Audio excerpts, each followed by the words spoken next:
Assalamu alaikum.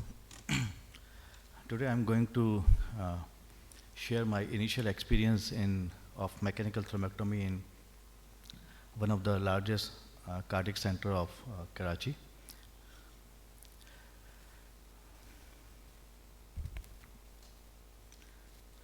So as you know that stroke is a very deadly disease, and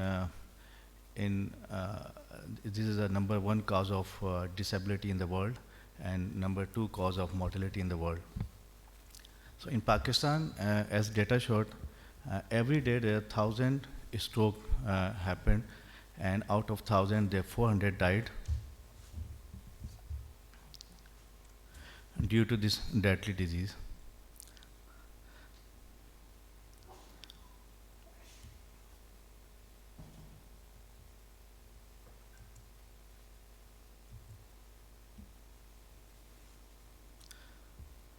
So who is going to deal with deadly disease?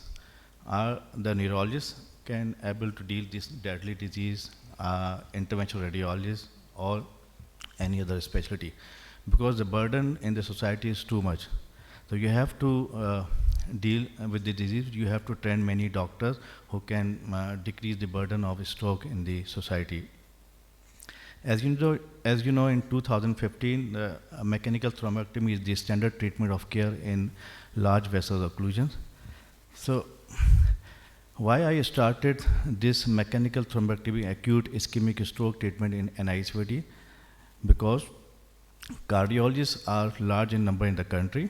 So, if you train the cardiologist, because the learning curve of the cardiologist is small as compared to other.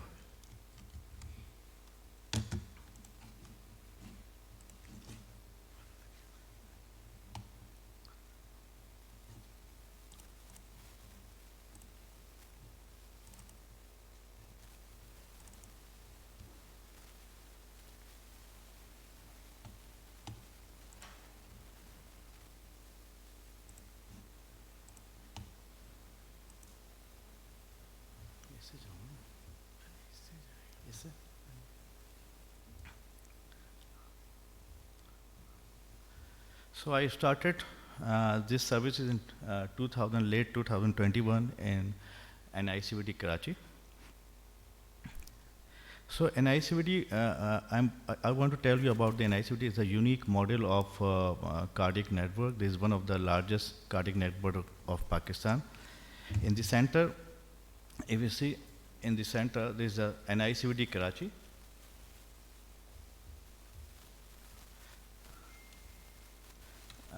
This marker is not working. And in the red circles, 9 red circles are the NICVD hospital in all over the Sindh in different cities. And these all hospitals are equipped with the basic facilities and advanced facilities of cardiac care.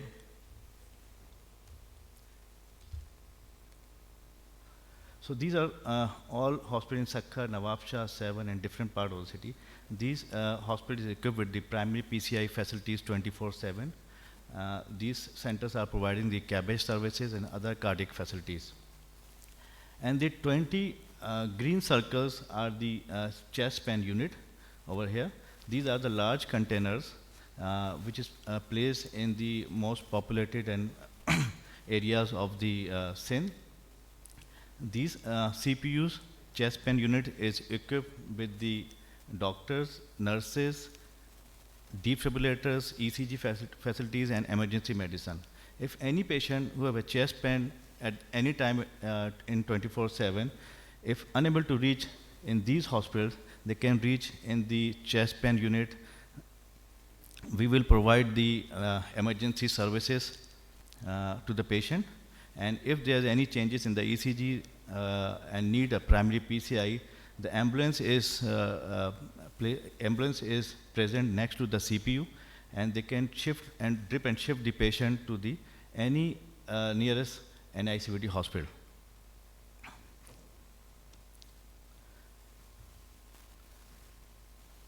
So regarding the statistics of NICVD from 2025 to 2022, if you see the numbers is more than 6 lakhs patient in 2015 we treated, and it's going up in 2017, more than 1 million patient in 2020. Its largest number, 2.3 million patients were treated in NICVT, and then a decline due to the COVID area, and then again going up in last year, 2022, is more than 2.2 million treated in NICVT.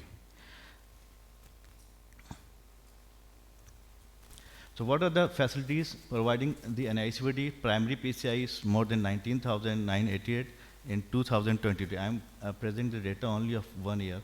Early invasive is 9,620, pediatric intervention more than 2,500, open heart surgeries 3,600, like this. Other facilities like OPD, 5,76,000 patients are treated in OPDs. In emergency, 6,41,000, and like this. TPM PPM is 1,381. Admission, total admission is more than 88,000. So coming back to the stroke, we started stroke services in October 2021. So more than 2,000 stroke courses were conducted at NICVT ER. And after the screening, we performed 123 patients qualified for the mechanical thrombectomy for stroke intervention, and we give TPA in 40 patients. So if you see the numbers month-wise, sometime in a month 2 patients, or sometime you can see in January 23, 16 patients. So it depends upon the how many patients qualified for the stroke intervention. In our study, the risk factors mainly is hypertension, like 45% patient with hypertensive develop a stroke, and diabetes, other risk factors, ischemic heart disease, AFib, and so on. If you see the gender distribution, 59% were male and 41% were female. This is the alarming number. We had facing the stroke less than 45 years of age. This is very much 26% of patients less than 45 years of age. If you see, because we are working in the cardiac center, you see valvular disease, 19% of patients present with valvular disease, in which 10% with mitral stenosis, rest of this severe MR, severe AS, severe AR.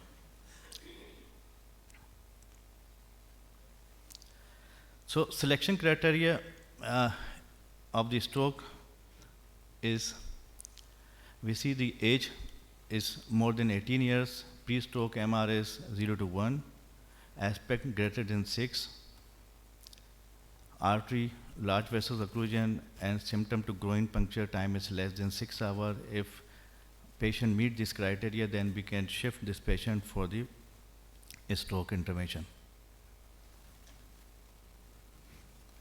In our patient, median NIHS score was 18, and at the time of discharge it was 12, and at follow-up it was 4.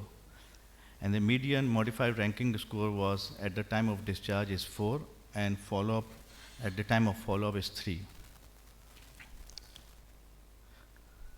So the anatomical distribution, mainly we face the patient of MCA stroke, 72%, and ICA stroke was 25%.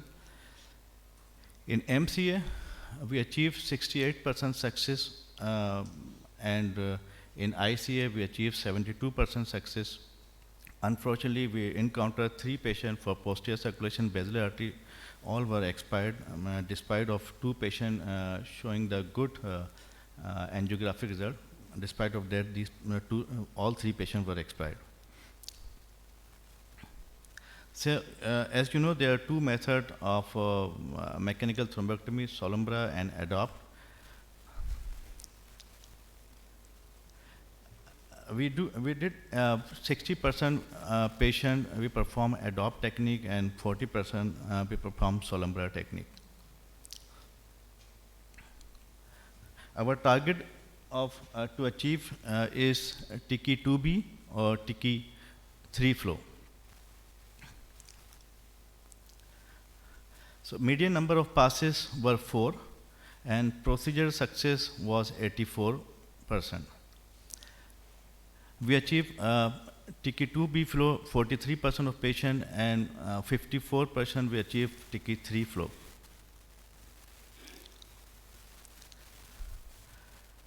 Now, we were facing the post-procedure complication. Mostly 34% develop a post-procedure complication in which 11% patient develop malignant infarction and 13% patient develop hemorrhagic symptoms.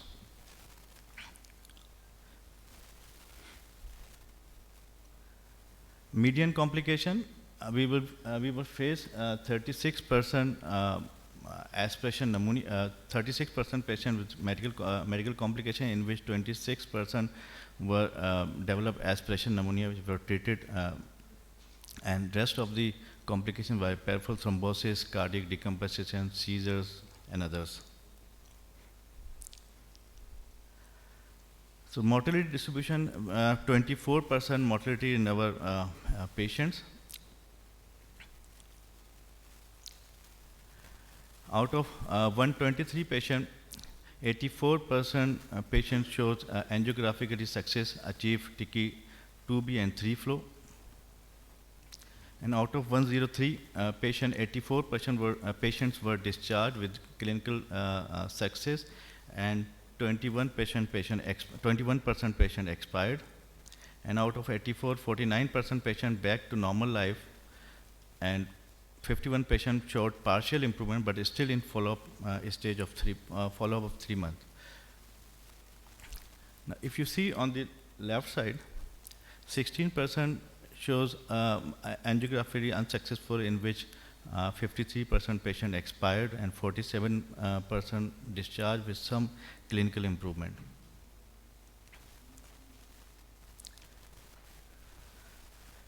So 49% patient back to normal life with functional independency 0 to 2, according to modified ranking score out of angiographic success patient. 52 patient dramatically improved within 24 to 48 hours. This is most rewarding group in our study. And these are those patients mostly who are aged below 45 years and reach within the hospital in 2 hours, and few patients develop acute stroke within the hospital.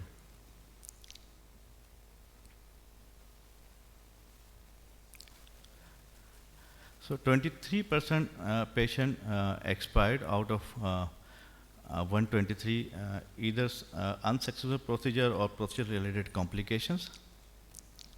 So out of 29 patients who are expired, there may be a fast progression or develop a medical complication like cardiac decompensation. Here we can see the global figure of functional independency. As you rate of functional independency modified ranking score 0 to 2 in favor of intervention, 32.6% versus 19.1% in Mr. Clean trial. And rate of functional independency at 90 days was 49% in the thrombectomy group as compared with 13% in the control group. This was published in 2018. So global data, modified ranking score in Mr. Clean trial is 32%, and in Revasculated trial is 43%. All-cause mortality in Mr. Clean trial was 30%, and in Revasculated trial was 23%. So summary of an ICVT stroke program is we gave our overall outcome in terms of achieving functional independency was 49% and 23% was mortality. So we take the initiative to improve our services. Our doctors cleared the exam, expert exam, stroke intervention exams, and NIH score exam. Our nurses are stroke certified, We signed the MOU with the rescue services. If any patient in the country or in the region develop a stroke, they can shift the patient to the nearest NICVT hospital. So NICVT is providing a stroke intervention of mechanical thrombectomy 24/7 to everyone, totally free of cost, working in collaboration and technical support of well-known centers, ProMedica Interventional Stroke Network, Ohio, USA, and Vascular Neurology, Southern California, USA. Overall outcome in terms of achieving functional independence was 49%, especially in the later quarter, not inferior to the global data. We currently also have rapid AI system in NICVT. We want to share a couple of cases, if I have a time. All already take the consent of the patient to show their videos. This one patient, 21 years, male, history of AVR, presented with left-sided weakness with 0/5 power. This patient developed right MCA stroke. On the angiography, they are right. M1 is occluded. After the angiography, we achieved TK3 flow.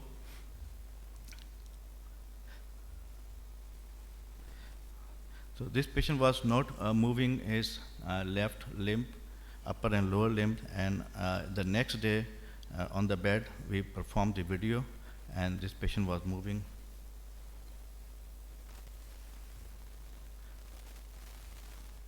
His left arm in the very next day, and left Dr. lower limb. Irfan, please 2 minutes more due Sorry? to shortage of time. Okay. Sorry. So 22nd, another patient with 23 years old with slurred speech with right-sided weakness, developed left MCA stroke, and we performed the procedure on this same day. The patient developed power on the right side, and he can able to walk confidently. Thank you very much.